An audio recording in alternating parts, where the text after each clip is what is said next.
He's somewhere. You know, I gotta one of the meanest dudes in the lightweight world. What you thought about that weigh-in?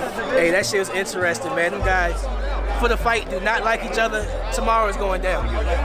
Did you see anything in that face-off? I know you can face-off, so, like, did you see anything in their eyes that indicated something different, or Nah, they both ready? Not really. They probably just both ready. I couldn't see nothing right now.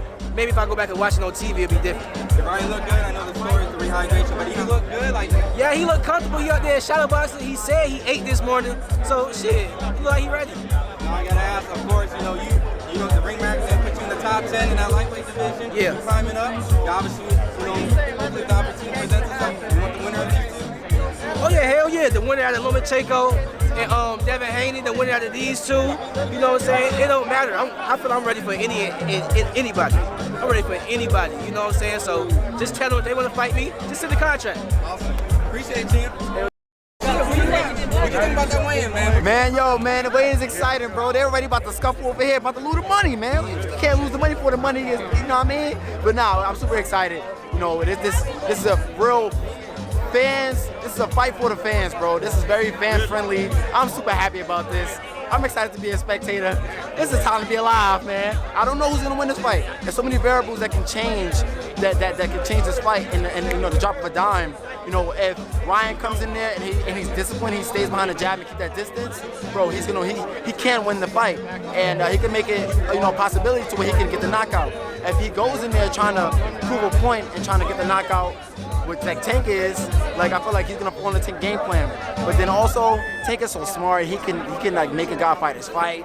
It kind of doesn't matter what you bring to the game plan. Once you get hit, things change. So many variables can change the fight. It's 50-50 for me. The people that's gonna win the fight is the fans. My only question is, that rehydration is the story. Did Brian look good up there? Yeah, Brian looked fine. Listen, bro, a lot of us boxers, like we all kind of got to cut weight and stop ourselves from eating and drinking water at times. So we are a little dehydrated when we're up in the scale. That's not gonna matter fight night. These guys are gonna be hydrated. They have all night. They have all night to rehydrate. They're gonna do what they gotta do, and they're gonna show up. They're gonna show up like superstars. Awesome. Appreciate it, champ. Thank you. All right, so I'm going to FightHype.com. I'm here with my man Erickson Lubin. First and foremost, what were your thoughts on this very intense face-off that was just going on? Oh, they ready, man. I feel like they ready. They both came on weight, under 136 limit. And I think tomorrow night we in for a treat. Seeing you come in your fights, you're a pure warrior. So you see those two guys, you know what warriors are. Did you see anything in their eyes that changed a little bit? Nah, both of them got it. They both locked in. They got tunnel vision. They ready to fight. This is a big show. This is like one of the biggest fights in the last couple years. So they gonna come put on for the fans. Now, I know the story about the rehydration, but Ryan looked pretty good there. Everyone keeps telling me. What's your thoughts? Did it look like expected a little different? Or? Nah. I mean, he was posting today that he ate breakfast, so he should be good. And then lastly, coming with you, you got a fight coming up. How's training camp? How's all the things going up? Everything's going good. We've been training. We've been training all year, and we just keeping the ball rolling. And then come June, we're ready to make a statement, man. We're ready to get back on the map and get one of these big fights. Awesome. And before I let you go, social media, they can follow you out right before put some hands on someone.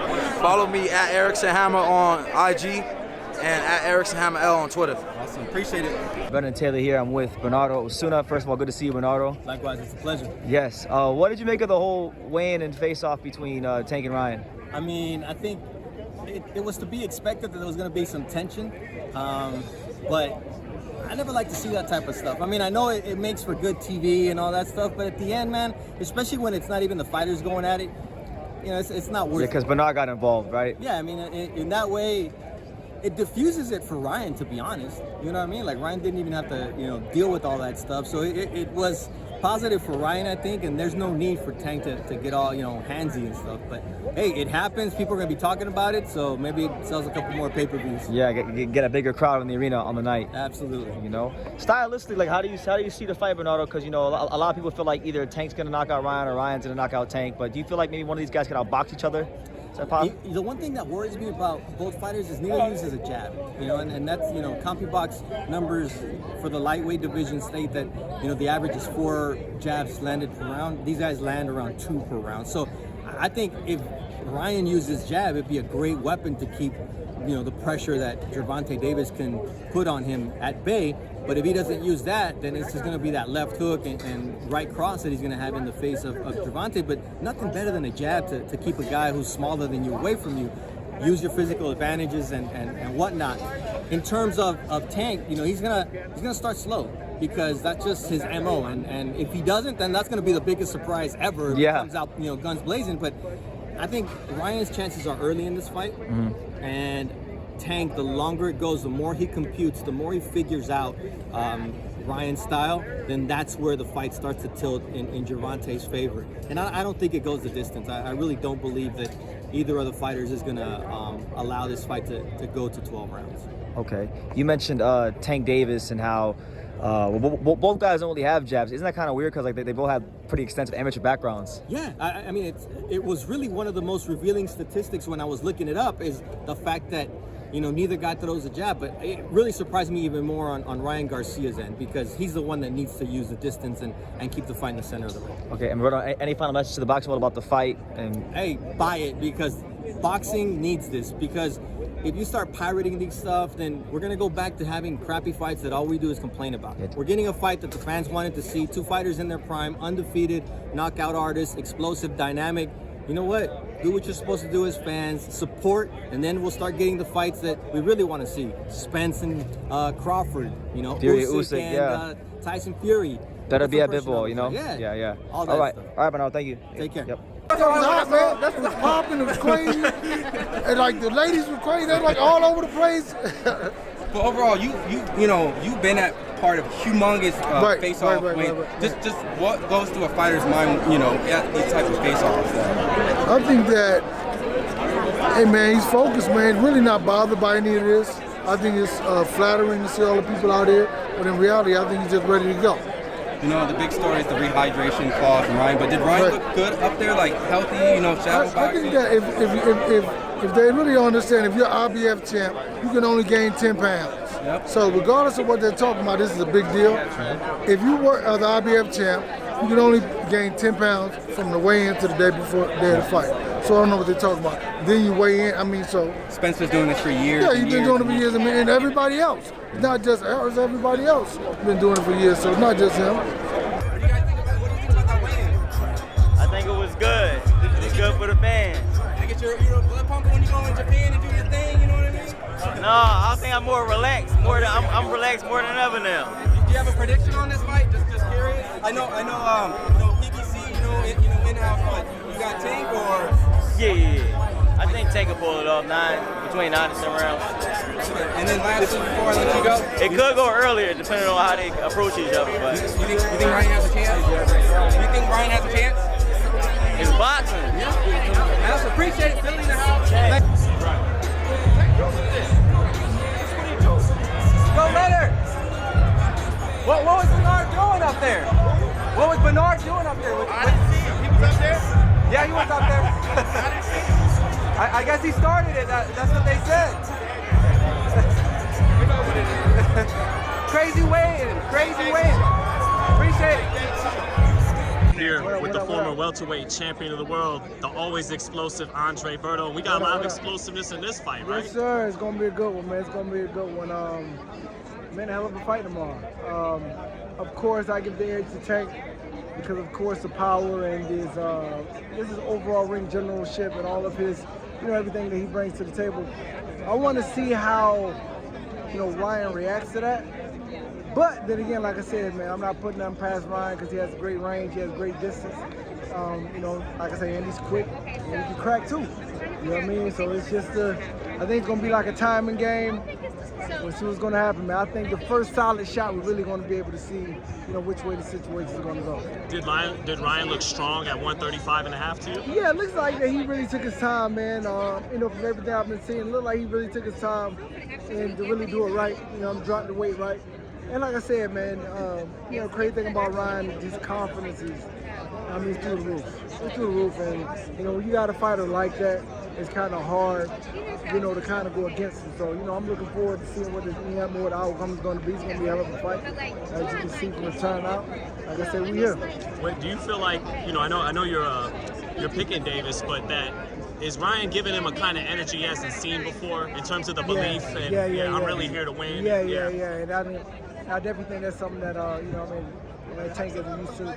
But Ryan, he is, like I say, his confidence is amazing. I love that about him. I love that situation about him. And like I said, if you got a guy like that, that's that confident in himself and what he's going to do, it's very hard. You know what I mean? It's very hard to say at the words. Is it hard when you're like, because you were like these guys, the speed and the power, blessed with it? Definitely. Is it hard not to over-rely on it? Yeah, for sure. Like I said, you know, like I said, I mean, it's one thing when it comes to guys with a lot of talent, natural talent.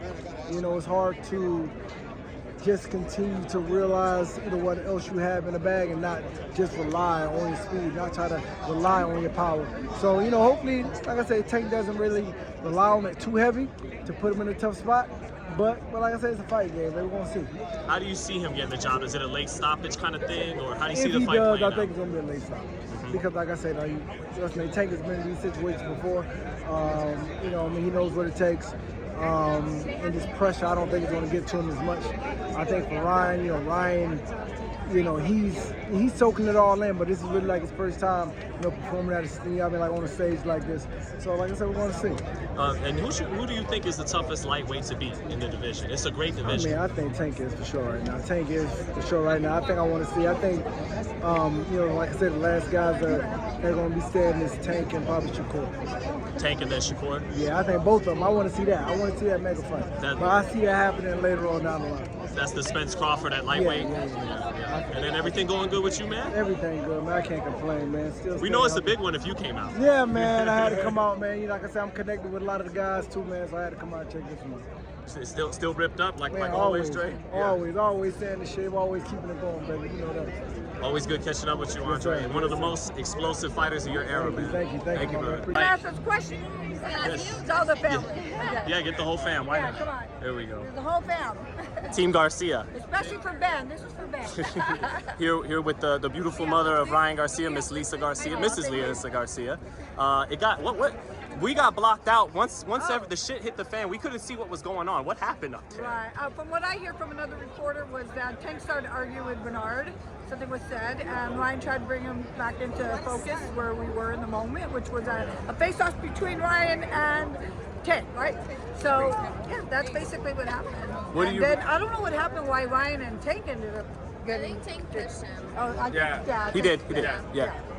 What do you take from both fighters, Lisa? And you've been around, I know it's your son, but you've been around boxing so long. What do you take from both fighters right now? I think, you know, they're both elite fighters, and I'm so proud of both of them because this is what boxing needs. And I think boxing fans from all over the world should be really excited and happy that we got two explosive young fighters in their prime willing to put it all on the line, and that's what champions do, right? They don't worry about a loss. They don't worry about, you know, what's going to happen to their record. Because part of the sport is sometimes you do lose, right? I mean, look at basketball fans, baseball fans. When their team lose, they don't give up on their fans. So don't give up on your favorite boxer, you know? That's what I say. What's your reaction? It got heated at that press conference, and he said, "Don't bring him. Don't bring your mom. Don't bring your daughter." What did you think about all that? Tank, I've been with Ryan since he's 8 years old. I've been to every single fight except one national title, and that's when he actually beat Devin Haney, and I missed it, okay? Because I wasn't able to go. We couldn't afford to go, so we let Ryan go with another coach, and that's the only amateur fight I ever missed. Well, I talked to your other son, Sean, last night, and he kind of said, like, Ryan didn't like that comment. And I'm wondering, did that wake up the beast a little bit? What comment? The comment about don't bring your mom, don't bring your daughter. Did that wake up the beast a little bit? I think it's a matter of respect, you know. To bring babies and mothers, that's like, you know, that's sacred, you know, to a lot of people. And I think that's the only thing that Ryan just felt like he needs to be a little more respectful and not cross those boundaries. Well, I mean, I started to see the veins come out of his neck a little bit after that. He loves his daughters and his mama and his sisters, right? Well, I've had a lot of Mexican friends, and they said the worst thing you could do to a Mexican guy is talk about his mom. Like, I guess I mean, no one likes having their mom talked about, but I guess that's like, yeah, you talk about my mom. Unless we're doing mama jokes, then we're okay. But lastly, how did you feel Ryan felt at this weight? He came in under 36 at 35 and a half. Is he feeling strong, and is he going to be able to eat what he wants? This is, you know, really normal for Ryan. You know, the rehydration clause, you know, was just a matter of It wasn't done before. Why now? But yet Ryan still makes that weight every fight. He doesn't go over 10 pounds. What's gonna eat? Some pasta, some rigatoni tonight? What do you think? Steak? His favorite is usually Alfredo with chicken, but we'll see. I know he's gonna. Oh, I won't say where he's going, but they're getting ready to go down.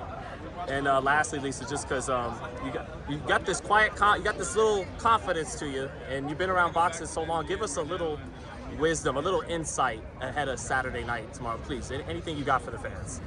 Something they got to watch out for, something they got to keep their eyes open for. People need to realize that defense doesn't always look a certain way.